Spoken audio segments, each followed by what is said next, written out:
नमस्कार, स्वागत है आप सभी का हमारे YouTube चैनल में। आज के इस वीडियो में आप श्रवण करेंगे माघ मास के कृष्ण पक्ष की सठतिला एकादशी व्रत की कथा।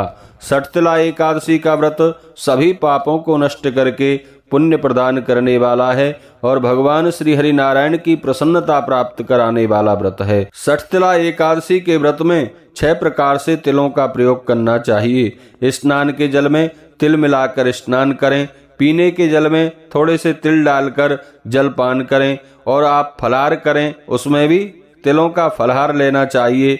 शरीर पर उबटन लगाना चाहिए, तिलों का दान करना चाहिए और तिलों से हवन करना चाहिए। इसीलिए इस एकादशी का नाम है सठतिला एकादशी। बंधुओं, इस एकादशी में तिलों का बड़ा महात्म्य है और तिल भगवान को बेहद प्रिय हैं। खासकर भूरे रंग के तिल भगवान विष्णु को प्रिय हैं, काले रंग के तिल भगवान शिव को प्रिय हैं और सफेद रंग के तिल भगवान ब्रह्मा को प्रिय हैं। यानी कि इस एकादशी में तिलों का दान अवश्य करें। इस बार 2024 में सठतिला एकादशी का व्रत 6 फरवरी मंगलवार के दिन किया जाएगा। एकादशी 5 फरवरी को शाम को 5:25 पर लगेगी और एकादशी 6 फरवरी को शाम को 4:08 तक रहेगी। उदया तिथि के अनुसार सठतिला एकादशी का व्रत 6 फरवरी मंगलवार को किया जाएगा।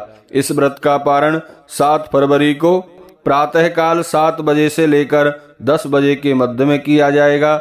आप सभी श्रद्धालुओं को सठतिला एकादशी व्रत की बहुत बहुत शुभकामनाएं।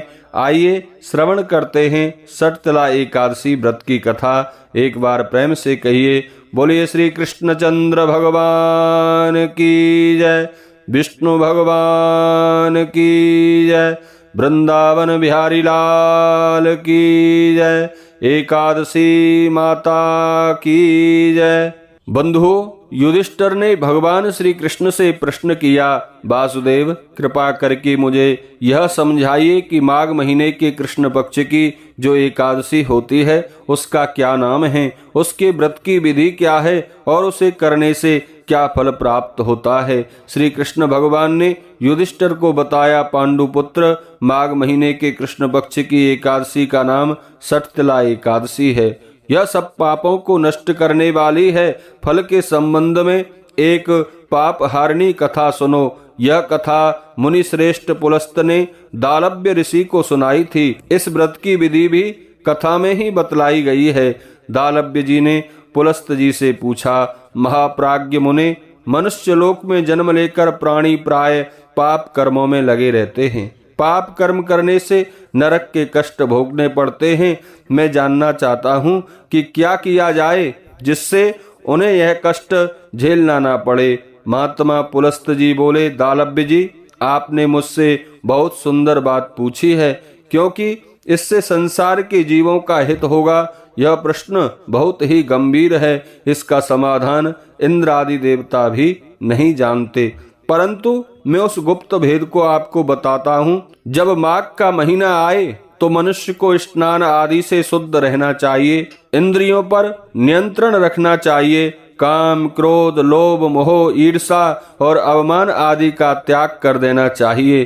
पुष्य नक्षत्र जिस दिन हो उस दिन हाथ पैर धोकर गोबर, कपास और तिल मिलाकर उपले बनाने चाहिए। उन उपलों से 108 बार हवन करना चाहिए। यदि द्वादशी तिथि और मूल नक्षत्र हो तो संयम से रहें। स्नान आदि से शुद्ध होकर भगवान का पूजन और कीर्तन करना चाहिए। एकादशी के दिन व्रत करें और रात को जागरण करें और हवन करें। उसके दूसरे दिन धूप दीप नैवेद्य से भगवान श्री कृष्ण की पूजा करें और खिचड़ी का भोग लगाएं। उस दिन कृष्ण भगवान का पूजन करना चाहिए। उन्हें पेठा, नारियल, सीताफल और सुपारी अर्पित करके अर्घ देना चाहिए। फिर उनकी स्तुति करनी चाहिए। हे सच्चिदानंद स्वरूप श्री कृष्ण, आप बड़े दयालु हैं, हमें कोई सहारा देने वाला नहीं है, कृपया हमें सहारा दीजिए। हे पुरुषोत्तम, हम संसार सागर में डूबे जा रहे हैं, प्रसन्न होकर हमारा उद्धार कीजिए। हे कमल जैसे नेत्रों वाले भगवान, हम आपको नमस्कार करते हैं। हे विश्व भावन, आपको नमस्कार है। हे महापुरुष, सबके पूर्वज, आप लक्ष्मी जी सहित मेरे द्वारा दिए गए अर्घ्य को स्वीकार करें। इसके बाद ब्राह्मण की पूजा करें। उसे जल से भरा घड़ा एवं तिलों से भरा हुआ पात्र दान में देना चाहिए। संभव हो सके तो छाता, जूता, वस्त्र और जो भी दान देना चाहें। दान करते समय इस दान से श्री कृष्ण भगवान मुझ पर प्रसन्न हों। इस प्रकार मनुष्य जितने तिल दान करता है उतने हजारों वर्षों तक वह स्वर्ग में निवास करता है। इस दिन तिलों का 6 प्रकार से प्रयोग किया जाता है। तिल से स्नान, तिलों का उपटन, तिल मिला हुआ जल, तिलों से हवन, तिलों का भोजन और तिल का दान। इसलिए इस एकादशी को सटतिला एकादशी कहते हैं। इससे अनेक प्रकार के पाप दूर हो जाते हैं। इस एकादशी से संबंधित एक कथा है जो इस प्रकार है। एक बार देवऋषि नारद जी ने भगवान को प्रणाम करके उनसे पूछा था, भगवान, सटतिला एकादशी का क्या पुण्य होता है और उससे संबंधित कथा कौन सी है जो आप कृपा करके मुझे बताइए। श्री कृष्ण भगवान बोले, नारद, मैं तुम्हें आंखों देखी एक सत्य घटना सुना रहा हूँ, ध्यान पूर्वक सुनो। पुराने समय की बात है। मनुष्य लोक में एक ब्राह्मणी रहती थी। वह सदा व्रत किया करती थी। एक बार वह पूरे 1 महीने तक व्रत करती रही।